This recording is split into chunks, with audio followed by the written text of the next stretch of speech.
Hello and welcome friends, स्वागत है आप सबका एक बार फिर से हमारे यूट्यूब चैनल में। दोस्तों, आज की वीडियो में हम लोग बात करने वाले हैं राजस्थान की प्राचीन सभ्यताओं से संबंधित सभी प्रश्न हल करने वाले हैं दोस्तों। जी हाँ दोस्तों, अभी तक हमारी 9 क्लासेस कंप्लीट हो चुकी है दोस्तों। उनमें हमने अलग अलग हिस्ट्री के टॉपिक्स कवर कर लिए दोस्तों। तो इस तरह से हम लोगों ने धीरे धीरे लगभग ऑलमोस्ट सभी हिस्ट्री के टॉपिक कंप्लीट कर लिए हैं। इसके अलावा भी अगर कोई टॉपिक रह गया हो तो वो आप हमें कमेंट करके बता सकते हैं। और दोस्तों, अगर आपको वीडियो देखते वक्त अच्छी लगती है तो आप वीडियो को लाइक करना ना भूलें दोस्तों, और वीडियो को जितना हो सके अपने ग्रुप्स में या दोस्तों के साथ शेयर जरूर करें। इससे दोस्तों मोटिवेशन मिलती है थोड़ा और वीडियो बनाने की, और आप लोगों की भी हेल्प होगी।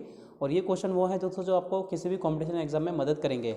इसके अलावा दोस्तों आपको बता दें कि राजस्थान पर के जो प्राचीन सभ्यताएं जितनी भी दोस्तों, यहाँ इस टॉपिक में हम लोग करीबन 80 से 90 क्वेश्चन करेंगे। और वो दोस्तों इतने इंपॉर्टेंट क्वेश्चन रहने वाले आपके लिए कि दोस्तों आपको किसी भी कॉम्पिटिशन एग्जाम में अगर राजस्थान की प्राचीन सभ्यता से क्वेश्चन आता है तो वो इसके बाहर नहीं जाने वाला है। तो पूरी वीडियो को अंत तक देखिएगा बिना स्किप करें, ताकि आपको एक एक क्वेश्चन अच्छे से समझ आ जाए। और हम लोग कोशिश करेंगे कि सभी क्वेश्चन एक्सप्लेन करते हुए चलें। चलिए दोस्तों, वीडियो स्टार्ट करते हैं और देखते हैं राजस्थान की प्राचीन सभ्यता से संबंधित सभी प्रश्न।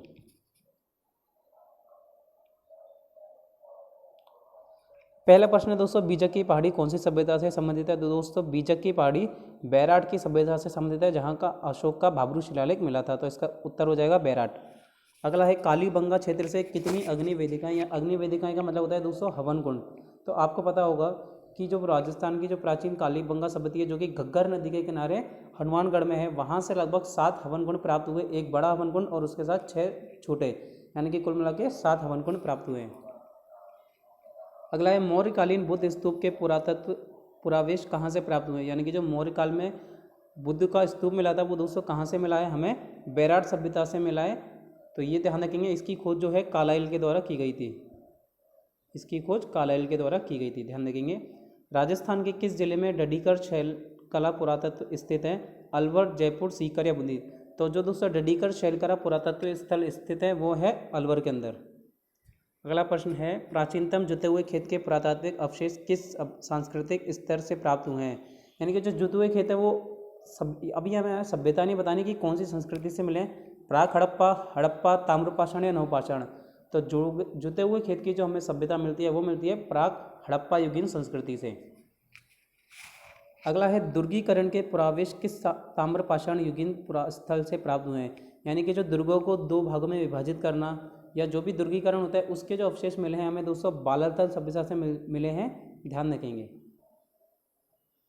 अगला प्रश्न है, गिलुंड सभ्यता के अवशेष किस युग से प्राप्त होते हैं? जो हमारी गिलुंड सभ्यता है दोस्तों वहाँ से तांबा प्रस्तर युग, लोह युग, प्रस्तर युग या मृदभांड युग? तो गिलुंड सभ्यता दोस्तों एक ताम्र प्रस्तर युग था, तो यहाँ से तांबे के अवशेष प्राप्त हुए हैं। अगला है, कालीबंगा का उत्खनन कार्य किसके नेतृत्व में निष्पादित हुआ? बता दें, कालीबंगा का जो उत्खनन कार्य निष्पादित हुआ वो हमारे बी लाल थे दोस्तों, उनके नेतृत्व में हुआ। बट अगर सबसे पहले उत्खनन कार्य किसने प्रारंभ किया तो वहाँ आएगा अमलानंद घोष। अगला प्रश्न है, गणेश्वर सभ्यता का उत्खनन कार्य किसकी देखरेख में हुआ? यानी कि जो गणेश्वर सभ्यता का किसकी देखरेख में हुआ या नेतृत्व किसने किया? वो थे हमारे आरसी अग्रवाल जी। अगला प्रश्न है, जुते हुए खेत के साक्ष्य किस सभ्यता से मिले? तो वहाँ दोस्तों संस्कृति पूछा गया था तो प्राक हड़प्पा लगाएंगे, और अगर सभ्यता पूछा जाए तो यहाँ आएगा कालीबंगा सभ्यता से जुते हुए खेत के साक्ष्य प्राप्त होते हैं। नेक्स्ट क्वेश्चन है, प्राचीन ताम्रवती नगरी। दोस्तों ताम्रवती नगरी के नाम से हमारे पास बहुत सारी चीज़ें आने वाली है। तो एक्चुअल जो ताम्रवती नगरी कहा जाता है वो हमारी आहड़ संस्कृति है, ध्यान रखेंगे। आहड़ संस्कृति को ताम्रवती नगरी कहा जाता है। इसके अलावा गणेश्वर सभ्यता में भी दोस्तों ताम्र सभ्यताओं की जननी है, ताम्र संचयी संस्कृति है, तो काफ़ी कुछ आएगा। मगर अगर ताम्रवती नगरी पूछा जाए तो आपको आहड़ का ही क्वेश्चन टिक करना है। अगला है, दक्षिण पश्चिम राजस्थान की प्राचीन सभ्यता का एक महत्वपूर्ण केंद्र है। तो जो दक्षिण पश्चिम की जो सभ्यताएं थी वहाँ का एक महत्वपूर्ण केंद्र कौन सा है दोस्तों? अगर आप देखें दक्षिण और पश्चिम के एरिया में दोस्तों आपका आहड़ का एरिया आता है सिर्फ, ठीक है। कालीबंगा आपका पूर्व में आ जाता है, तो सिर्फ और सिर्फ हमारा आहड़ का एरिया, इसलिए इसका क्वेश्चन हो जाएगा। अगर आपको भूगोल अच्छे से आती है, अगर आपने मैप सारे अच्छे से पढ़े हो तो आप इसका आंसर दे सकते हैं। अगला प्रश्न है, 1837 में बीजक पहाड़ी से अशोक के शिलालेख को किसने खोजा? तो मैंने आपको बताया था दोस्तों अशोक के शिलालेख को खोजा था कैप्टन बर्ट ने। अगला क्वेश्चन है, किस पुरातात्विक स्थल के उत्खनन से प्राप्त मृतभांडों में विदेशी प्रभाव युक्त रोमन एम्फोरा की प्राप्ति विशेष रूप से उल्लेखनीय है? तो रोमन एम्फोरा की जो मूर्तियाँ हैं वो कहाँ से प्राप्त हुई हैं दोस्तों? भीनमाल सभ्यता जालौर, भीनमाल सभ्यता से प्राप्त हुई है जो कि जालौर में है। अगला प्रश्न है, अपोलो डोट्स का सिक्का किस पुरातात्विक स्थल से मिला है? जो अपोलो डॉट्स है, मतलब जिन सिक्कों पर अपोलो डॉट्स का सिग्नेचर मिला है वो कहाँ से मिला है? रेड, बेरठ, नलियासर या सोनारी। तो वो सभ्यता है हमारी रेड सभ्यता से प्राप्त हुआ है। ध्यान रखेंगे दोस्तों, रेड सभ्यता से हमें अपोलो डॉट्स का सिग्नेचर मिला है और रेड सभ्यता हमारी टोंक में पाई जाती है दोस्तों। इसके अलावा यहाँ इसे भारत का, प्राचीन भारत का टाटानगर भी कहा जाता है और यहाँ से हाथी दांत के मनके भी प्राप्त हुए हैं। अगला है निम्नलिखित में से किस स्थल से इंडो ग्रीक शासकों के 28 सिक्के प्राप्त हुए हैं दोस्तों? जी हाँ, इंडो ग्रीक जो था वहाँ के 28 सिक्के प्राप्त हुए, वो है मेरी बेराट सभ्यता दोस्तों। बेराट सभ्यता ही से ही ये 28 सिक्के, यानी कि आप कह सकते हैं हिंद यूनानी शासकों की 28 मुद्राएं बेराट सभ्यता से प्राप्त हुई हैं। अगला है बागौर की सभ्यता निम्नलिखित में से किस जिले में है? भीलवाड़ा, जैसलमेर, गंगानगर या बीकानेर। तो दोस्तों बागौर सभ्यता प्राप्त हुई थी भीलवाड़ा से, जो कि कोठारी नदी के किनारे है और इसकी खुदाई वीएन मिश्रा जी के द्वारा की गई थी। अगला है जीवंत स्वामी की धातु मूर्ति प्रतिहार कला जून 1986 को कहाँ प्राप्त हुई? जसोन, ओझियाना, सोजत या बरवाला। तो जो जीवन स्वामी थे उनकी मूर्ति प्राप्त होती है दोस्तों बरवाला नाम के स्थान से। अगला क्वेश्चन है प्राचीन काल में निम्नलिखित में से किस स्थान को ताम्रवती के नाम से, ताम्रवती दोस्तों हमारा हो गया है, आहड़ सभ्यता को ही ताम्रवती के नाम से जाना जाता था। अगला प्रश्न है आहड़ का उत्खनन कार्य किसके नेतृत्व में किया गया दोस्तों? तो आपको पहले भी आ चुका है दोस्तों कि आहड़ का जो उत्खनन कार्य किया गया था वो किसके नेतृत्व में किया गया था? बताइए। एच.डी. साकलिया, वी.एन. मिश्र, बी.एस. बंकड़ या बी.बी. लाल। यहाँ दोस्तों हम लोग आहड़ संस्कृति की बात कर रहे हैं, ध्यान रखेंगे। अभी तक हमने कालीबंगा और गणेश्वर सभ्यता का तो कर लिया, मगर जो आहड़ सभ्यता का है उसका नहीं किया कि वहाँ पे सर्वप्रथम जो कार्य किया गया था वो किसके नेतृत्व में किया गया था। इसका दोस्तों उत्तर होगा एच.डी. सांकलिया। अगला क्वेश्चन है कालीबंगा से हड़प्पा पूर्व की सभ्यता के मिलते जुलते अवशेष पाकिस्तान के किस स्थान से मिले हैं? यानी कि जिस प्रकार कालीबंगा से हड़प्पा पूर्व की सभ्यता के जो अवशेष मिले उसी प्रकार के मिलते जुलते अवशेष कहाँ पर मिले हैं? सुत कांगेडोर, लाहौर, कोट डीजी या मोंटगोमरी। दोस्तों ये जो अवशेष मिले हैं कोट डीजी से मिले हैं पाकिस्तान में। आहड़ सभ्यता की सर्वप्रथम खुदाई किसने की थी दोस्तों? आहड़ सभ्यता की जो सर्वप्रथम खुदाई की थी वो की थी अक्षय कीर्ति व्यास जी को यहाँ का सर्वप्रथम उत्खननकर्ता माना जाता है और इन्होंने यहाँ पर खोज की थी। कालीबंगा के संदर्भ में असत्य कथन कौन सा है? यहाँ पत्थर के बने तौलने के बांट मिले। तो दोस्तों ये बिल्कुल सही है कि यहाँ पर पत्थर के तौलने के बांट मिले थे दोस्तों। इसको पाषाण के काफ़ी सारे यहाँ पे चीज़ें मिली थी। बैलगाड़ी के खिलौने, बिल्कुल सही दोस्तों, यहाँ पर बैलगाड़ी से प्राप्त खिलौने भी मिले थे। यहाँ विशाल दुर्ग के अवशेष मिले हैं। जी हाँ दोस्तों, यहाँ पर दुर्गीकरण के काफ़ी सारे अवशेष भी प्राप्त हुए हैं। अगला है यहाँ लोहे के बने उपकरण। तो दोस्तों लोहे का बना कोई भी उपकरण यहाँ पे प्राप्त नहीं हुआ है, तो ये गलत हो जाता है और यही ऑप्शन फिर हमारा सही भी हो जाएगा। अगला है आहड़ में खुदाई से काले व लाल रंग के मृदभांड जो उपलब्ध हुए हैं उन्हें किस शैली में तपाया जाता था? खुली तपाई वाली, बंद भट्ट तपाई वाली, उल्टी तपाई वाली, अप्रयुक्त सभी। तो दोस्तों आहड़ से जो बर्तन प्राप्त हुए हैं लाल काले मृदभांड उन्हें उल्टी तपाई शैली से पकाया जाता था। अगला है साबी नदी के तट पर प्राचीन राजस्थान की सभ्यता का कौन सा स्थल बसा हुआ है? गिलुंड, जोधपुरा, नगरी या बारौर। तो साबी नदी के किनारे दोस्तों हमारा तट है जो है जोधपुर, और साबी नदी हमारी जयपुर में है और यहाँ पे जोधपुरा नाम की सभ्यता है जो कि जयपुर में स्थित है, ध्यान रखेंगे। अगला है राजस्थान में पुरातात्विक सर्वेक्षण कार्य सर्वप्रथम 1871 ईस्वी में प्रारंभ करने का श्रेय किसे दिया जाता है? तो राजस्थान सभ्यता में पुरातात्विक सर्वेक्षण कार्य स्थापित करने का श्रेय जो दिया जाता है वो है हमारे H.C. कालाइल। H.C. कालाइल ने सर्वप्रथम पुरातात्विक सर्वेक्षण प्रारंभ किया था दोस्तों, और कहाँ से? इन्होंने बैराट से ही प्रारंभ किया था। अगला है प्राचीनतम पुरातात्विक स्थल गड़दड़ा किस नदी के किनारे है? परवन, जाकम, छाजा या घोड़ा पछाड़। तो गड़दड़ा जो नदी है दोस्तों वो छाजा नामक स्थान नदी के किनारे है गड़दड़ा स्थल। अगला है तरखान वाला डेरा जहाँ आर्य सभ्यता के प्रमाण मिले। तो दोस्तों आर्य सभ्यता, आपको अगर ध्यान हो तो आर्य सभ्यता के प्रमाण मिलते हैं गंगानगर से। तो दोस्तों तरखान वाला डेरा भी वहीं से प्राप्त हुआ है, श्री गंगानगर से। अगला है इतिहासकार दयाराम साहनी के अनुसार हुण शासक मिहिरकुल ने किस सभ्यता का विध्वंस किया था? तो दयाराम साहनी जी ने बेराट सभ्यता की खोज की थी दोस्तों, आप सबको ध्यान हो तो इनके अनुसार बेराट सभ्यता का जो अंत किया था, विध्वंस किया था, वो मिहिरकुल ने किया था। अगला है आहड़ सभ्यता के संदर्भ में गलत कथन बताने। यहाँ अनाज से भरने के मृदभांड मिले, गोरे कोटे कहा जाता है, बिल्कुल सही है। इस स्थल से यूनानी देवी देवता अपोलो की आकृति प्राप्त हुई, ये भी सही दोस्तों। जो सिक्के थे उस पर अपोलो का साइन मिला है। इस सभ्यता से गांधार शैली की प्रमाण मिले हैं, ये दोस्तों सही नहीं है। और आहड़वासी उल्टी तपाई शैली को अपनाते थे, ये बिल्कुल सही है। तो दोस्तों यहाँ पे जो आंसर हो जाएगा कि ये कथन असत्य है, क्या कि इस शैली सभ्यता में गांधार शैली के प्रमाण नहीं मिलते हैं। अगला है पूरा स्थल आहड़ को किस वंश ने अपनी राजधानी के रूप में अपनाया? तो आहड़ को किस वंश ने अपनी राजधानी के रूप में अपनाया दोस्तों? आहड़ वंश आपको पता हो कि कहाँ पर प्राप्त है, यानी कि आहड़ जो मिला था दोस्तों उदयपुर में मिला था। तो उदयपुर में दोस्तों किस राजवंश का राज था? गुहिल का। निम्नलिखित में से किस सभ्यता में विकसित एवं सामरिक महल को किलेबंदी के अवशेष प्राप्त हुए हैं? बैराट, कालीबंगा, ईसवाल या गणेश्वर। तो दोस्तों मैंने किलेबंदी और दुर्गीकरण का आपको बताया अभी। कालीबंगा सभ्यता पिछले वाले हमारे क्वेश्चन में भी था, कालीबंगा से हमें ये प्राप्त होते हैं। अगला है कालीबंगा पुरास्थल के किस दिशा में जुता हुआ खेत मिलता है दोस्तों? तो जो जुता हुआ खेत मिलता है वो दक्षिण और पूर्वी एरिया में मिलता है, दोनों तरफ। अगला है गिलुंड सभ्य किस नदी के किनारे स्थित है? तो दोस्तों गिलुंड जो सभ्यता है वो बनास, कोठारी, खारी, कांतली किस नदी के किनारे गिलुंड सभ्यता प्राप्त होती है दोस्तों? तो गिलुंड सभ्यता जो हमारी प्राप्त है वो है बनास नदी के किनारे। नेक्स्ट है बालाथल राजस्थान में किस जिले में है? जो बालाथल सभ्यता प्राप्त होती है वो किस जिले से प्राप्त है दोस्तों? बालाथल सभ्यता उदयपुर से ही प्राप्त होती है और यह आहड़ सभ्यता का ही विस्तारित रूप है, तो इसका उत्तर हो जाएगा उदयपुर। अगला है निम्नलिखित में से किस स्थल से जाख बाबा की प्रतिमा प्राप्त हुई? आभानेरी, किराडू, नौ या बेरड। जो जाख बाबा की प्रतिमा प्राप्त होती है वो प्राप्त होती है हमें नौह सभ्यता से, और नौह सभ्यता कहाँ पर पाई जाती है? भरतपुर में। तो यहाँ पे पत्थर की 8 फीट की जाख बाबा की प्रतिमा मिली और यहाँ जो खोज की थी दोस्तों RC अग्रवाल के द्वारा की गई थी। अगला है गणेश्वर की सभ्यता किस राज्य में स्थित है? नागौर, बूंदी, भीलवाड़ा या सीकर। तो गणेश्वर सभ्यता सीकर राज्य में थी। अगला है किस संस्कृति से जुड़े स्थल प्रमुख रूप से बनास तथा उसकी सहायक नदियों की घाटियों में प्राप्त होते हैं? तो वो कौन सी संस्कृति है? गणेश्वर, लोह युग, आहड़ या हड़प्पा। तो दोस्तों आहड़ सभ्यता ही गणेश्वर प्रमुख रूप से बनास तथा उसकी सहायक नदी जैसे कि बेड़च यहाँ पर मिलती है। पुरातात्विक स्थलों के संदर्भ में असम्मिलित युग्म कौन सा है?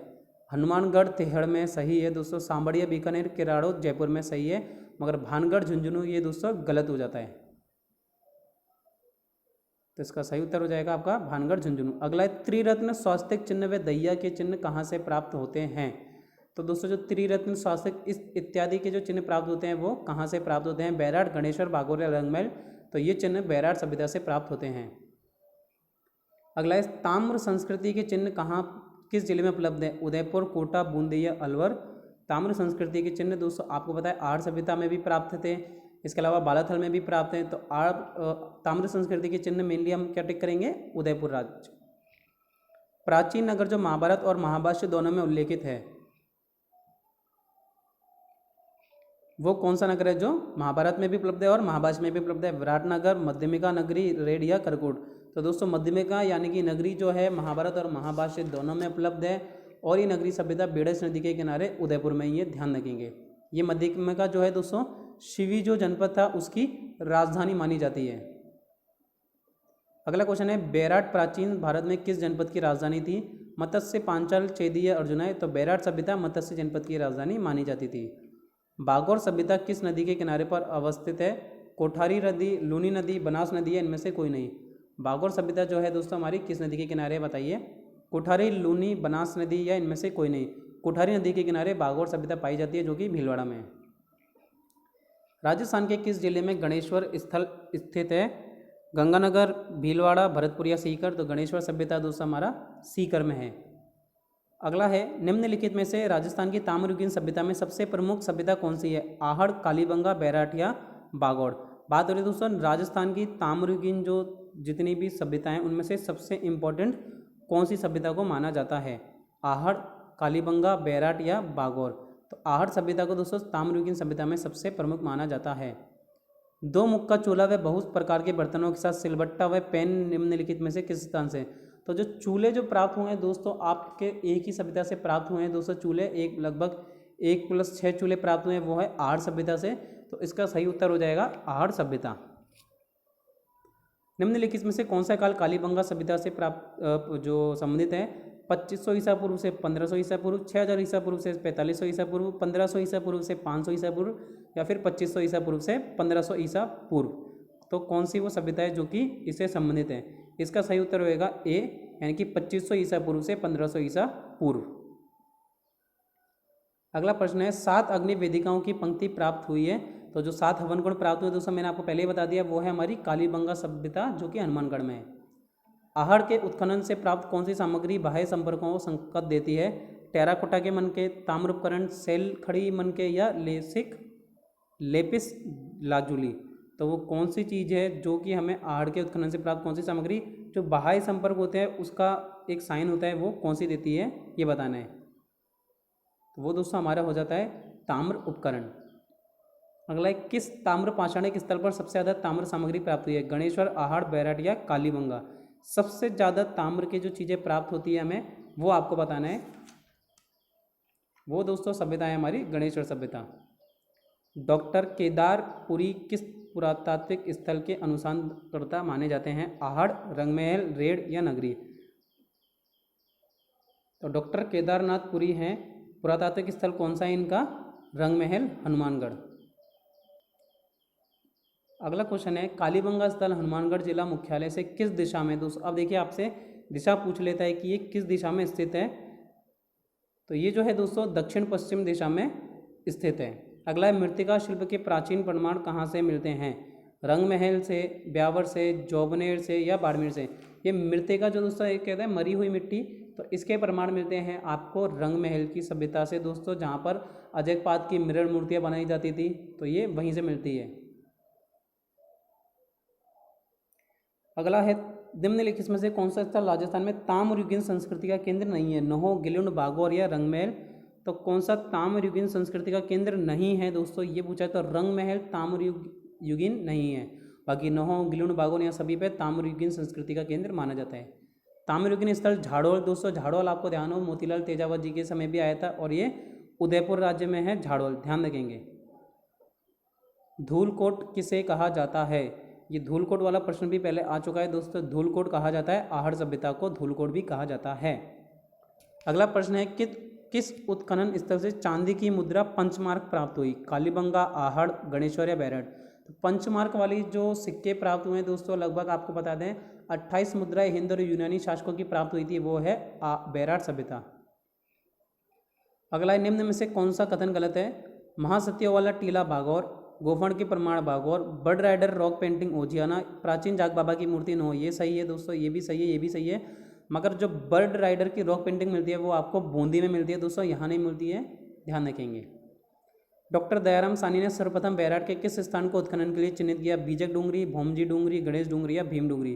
तो सर्वप्रथम जो हमारे दयाराम जी साहनी थे, उन्होंने बीजक डूंगरी को चुना था उत्खनन के लिए। निम्नलिखित में से कौन सा स्थल प्राचीन मत्स्य जनपद की राजधानी था दोस्तों? तो ये आपको ध्यान हो, अभी हमने थोड़ी देर पहले भी कहा था कि प्राचीन मत्स्य जनपद की राजधानी कौन सी है? बैराट। राज्य में सर्वप्रथम पशुपालन के प्रमाण दोस्तों, सर्वप्रथम और एकमात्र जो आपको बताया था राजस्थान में कि पशुपालन के जो प्रमाण मिलते हैं वो बागौर सभ्यता यानी कि भीलवाड़ा से प्राप्त होते हैं। यहाँ पे दोस्तों कोठारी नदी के किनारे है, ध्यान रखेंगे, ये चीज़ें काफ़ी मैच करते हुए चले आप।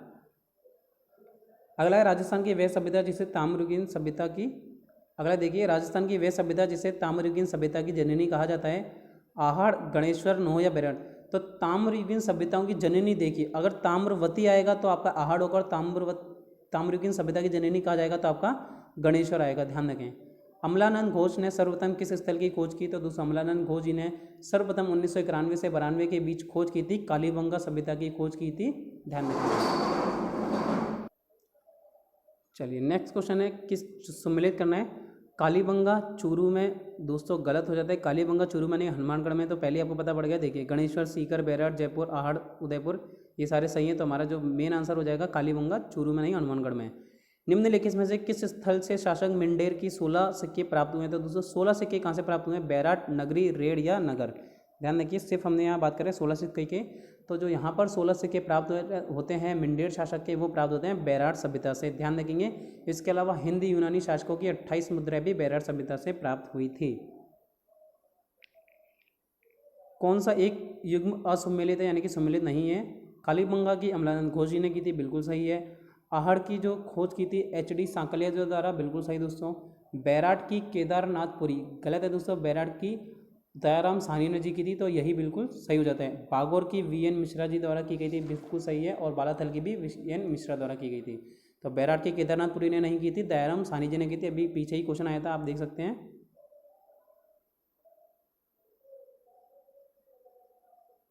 ये देखिए दयाराम साहनी, बैराट। अगला है अधोलिखित पुरातत्व वेदाओं में से कौन सा आहड़ के उत्खनन से संबंधित नहीं है। देखिए तो RC अग्रवाल जी दोस्तों संबंधित हैं हमारे पूरी तरह से। HD सांकलिया और AK व्यास यानी कि अक्षय कीर्ति व्यास ये तीनों संबंधित हैं आहड़ से, परंतु हमारे BB लाल जी हैं ये कालीबंगा सभ्यता से संबंधित हैं। निम्न में से कौन सी शिल्प कृति कालीबंगा से प्राप्त नहीं हुई है। वृषभ की तांबे की प्रतिकृति प्राप्त हुई है, मिट्टी की चूड़ियाँ प्राप्त हुई है, हल की मिट्टी की प्रति नहीं प्राप्त हुई है। दोस्तों हल की जो मिट्टी की प्रतिकृति प्राप्त नहीं होती है, तो इसका सही उत्तर हो जाएगा हल की मिट्टी की प्रतिकृति। बागौर एवं तिलवाड़ा नामक स्थान मुख्यतः निम्न काल से संबंधित है। तो बागौर और तिलवाड़ा का जो स्थान है मध्यपाषाण काल, पुरापाषाण काल, पूर्व हड़प्पा काल या निम्न पुरापाषाण काल।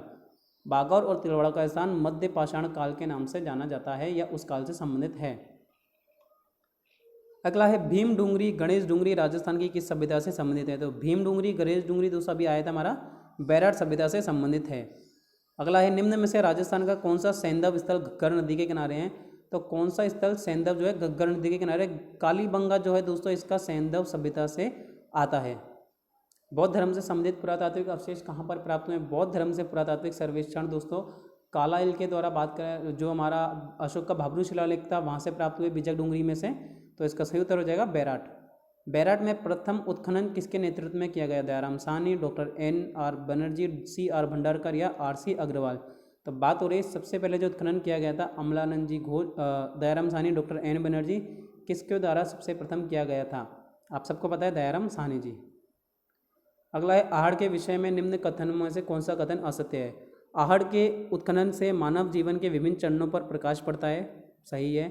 आवासीय भवनों की नींव ईंटों की होती थी, तो ये सही नहीं है दोस्तों। आगे बढ़ते हैं। मिट्टी तथा कच्ची ईंटों से निर्मित भवन अब उपलब्ध नहीं है, बिल्कुल सही।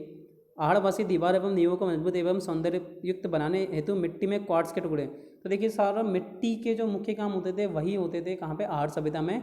ईंटों का काम नहीं होता था, तो इसका सही उत्तर हो जाएगा ईंटों वाला। निम्न में से कौन सी वस्तु आहड़ सभ्यता के स्थलों से संबंधित है। चावल, कृष्ण लोहित मृदभांड, तांबे की वस्तुओं या चित्रित धूसर। आहड़ सभ्यता दोस्तों देखिए आहड़ सभ्यता से कौन सी वस्तु संबंधित है।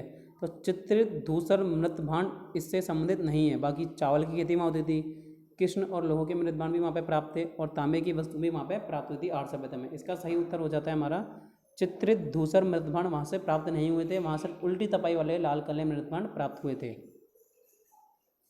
जिता हुआ खेत कालीबंगा सभ्यता रिपीटेड है। कालीबंगा का प्रथम उत्खननकर्ता कौन था। अमलानंद जी घोष, ये भी रिपीटेड क्वेश्चन है। आहड़ संस्कृति का नवीनतम उत्खनित स्थल कौन सा है। आहड़ संस्कृति दोस्तों सबसे पहले हमारी आहड़ संस्कृति की गई उदयपुर से, उसके बाद बालातल सभ्यता भी उत्खनन किया गया था। आहड़ संस्कृति का एक विस्तार है, पिछले क्वेश्चन में आपको बता चुके हैं। अनाज रखने के बड़े मृदभांड जिन्हें गोरे बंकुड़ कहा जाता है। अनाज रखने के जो बड़े बर्तन जो स्थान होते थे, आपको स्टार्टिंग वाले क्वेश्चन देखेंगे वहाँ पे भी आपको मिल जाएगा। तो इसका आंसर हो जाता है आपका आहड़ सभ्यता। अगला क्वेश्चन है सम्मिलित कीजिए पुरातात्विक स्थल की सूची और वर्तमान में। तो ऋषभदेव, बाड़मेर, बयाना, भरतपुर, तिलवाड़ा, जैसलमेर, लोदरवा। जैसलमेर कहाँ पर है देखिए, लोदरवा दोस्तों आपका जैसलमेर में आप सभी लोगों को पता है। तो दा का तो आंसर होना चाहिए 3। तो देखिए एक जगह पे कहाँ दे रखा है, बा और सा में। अगला तिलवाड़ा बाड़मेर में सभी लोगों को पता है, तो देखिए कहाँ पर हो गया, यानी कि पहले नंबर का। तो ये आपका सही हो जाता है, बा ऑप्शन सही हो जाता है। इस तरीके से आप करेंगे, अगर आपको कुछ एक भी पता है तो आप सही कर सकते हैं। यूनानी राजा मिनांडर की मुद्रा तथा इंडो ग्रीक यूनानी शासकों के सिक्के दोस्तों दोनों ही अलग अलग रूप से क्वेश्चन आ चुके हैं। अब देखिए मिला के आ गए हैं, इसका सही उत्तर हो जाएगा बैराट। अगला प्रश्न है सिंधु घाटी सभ्यता के निवासियों को तांबे की आपूर्ति किस सभ्यता से होती थी। तो जो सिंधु घाटी सभ्यता है उसको तांबे की आपूर्ति गणेश्वर सभ्यता के द्वारा की जाती थी, क्योंकि वो ताम्र सभ्यताओं की जननी है, वहाँ सबसे ज़्यादा तांबा निकलता था। अगला निम्न में से कौन सा स्थान प्राचीन मत्स्य जनपद की राजधानी दोस्तों हमारा पहले हो चुका है बैराट। निम्न में से कौन सी सभ्यता को कालीबंगा प्रथम के नाम से जाना जाता है। गड़दड़ा, सोंती, गणेश्वर या रंगमहल। तो सोंती सभ्यता है उसको कालीबंगा प्रथम के नाम से भी जाना जाता है।